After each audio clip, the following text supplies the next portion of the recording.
A leopard comes to Jesus, kneels down, prostrates in front of him, and pleads to him to be cured. And he is cured. A leopard who is not supposed to come because he's an outcast, he's just coming right to Jesus and he is cured. Sunday reflection, 11th February. Today's gospel is Mark chapter 1, verse 40 to 45. And the leopard, and he comes. And the leprosy for him is such a tragedy because he has found the one who can cure him. So there is hope. There is not only hope in his mind, but there is hope in Jesus Christ. And he is cured. I remember, leprosy is the matter of consuming your body physically. You can see, you can feel it. I remember once we went to visit a leprosy. It was in Madagascar. And then my first impression when we stepped into that place, I got scared. I didn't feel comfortable looking at their wounds, hands without fingers, legs without whatever half of amputated and other parts missing. It wasn't a nice picture, but after a while, we could see there is a hope, there is life in them, because leprosy is not for them the tragedy.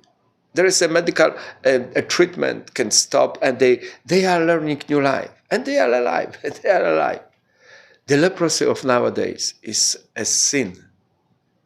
Is a sin, which consumes a human person from inside, the whole society. It consumes, it damages the whole society, a person from inside.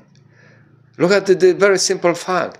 How many people nowadays, they feel that sense of loneliness, even though they spend time in the crowds, bars, concerts, whatever kind of relaxation they have chosen for their own lives. At the end of the day, they come home and they feel lonely. There is that fear, anxiety about possession, about the jobs, about power.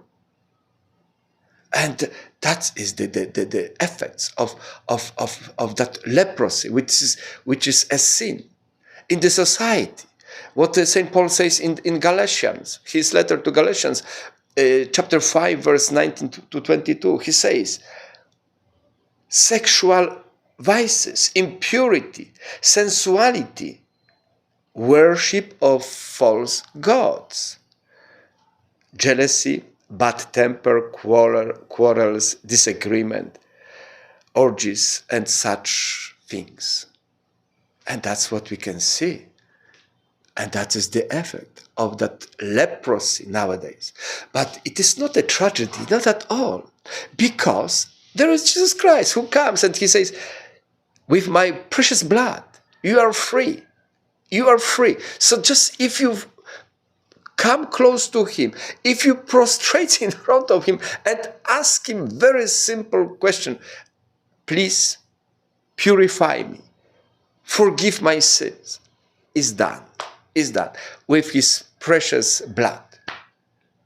The tragedy of leprosy nowadays is that many people, they rejected God as only truth and love. They rejected God as the way and life, and they don't know where to go, where to look for the cure and to be happy again.